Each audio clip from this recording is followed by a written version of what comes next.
We're back at it, and I think we're approaching the assembly phase of the chassis side of the harness. So we've gone through and labeled everything and double, triple checked everything and cut stuff down. And now Dr. Talbot of Talbot Industries is going to start with the heat shrinking. So we're going to go and button up all the loose wires there, and then probably zip tie this or wrap it and bring it across and see where that gets us.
This is a familiar sight, but this is what the harness is shaping up to be.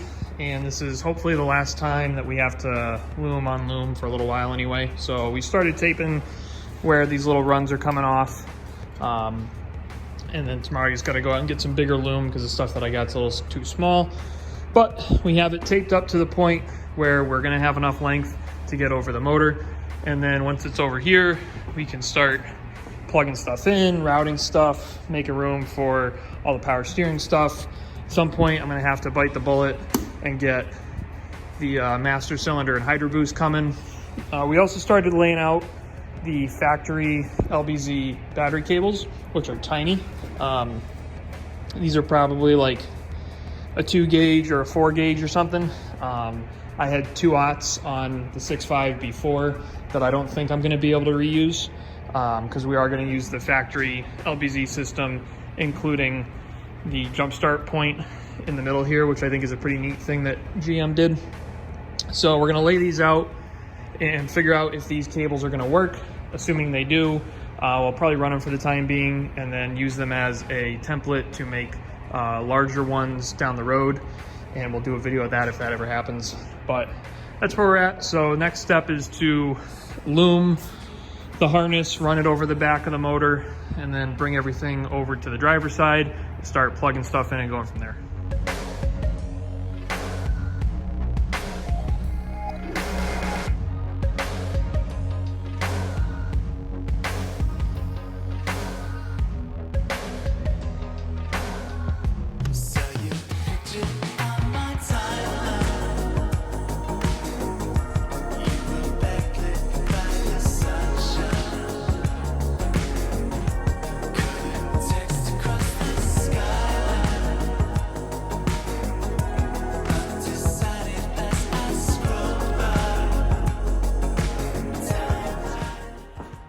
All right, so as you see, we got this thing all loomed up for the most part.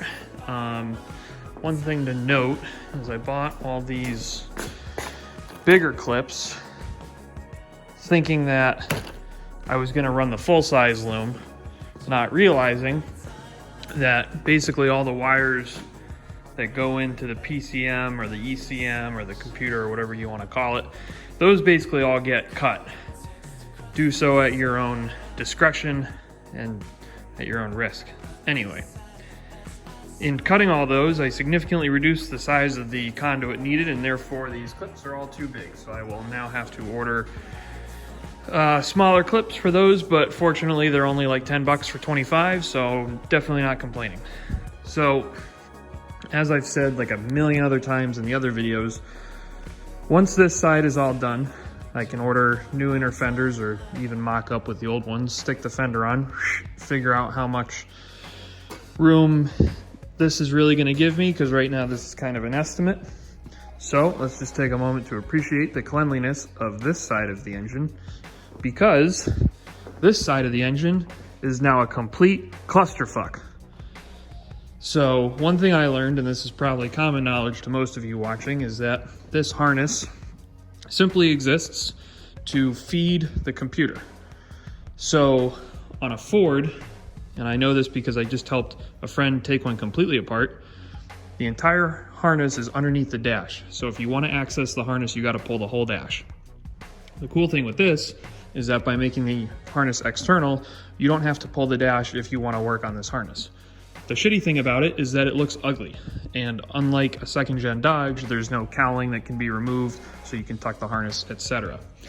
So with that being said, we now have this complete rat's nest of wires that luckily is mostly labeled so we can figure out what goes where. But it definitely looks horrible, and it does not help. It just gives me anxiety looking at it. So let's go back over here. This looks real nice.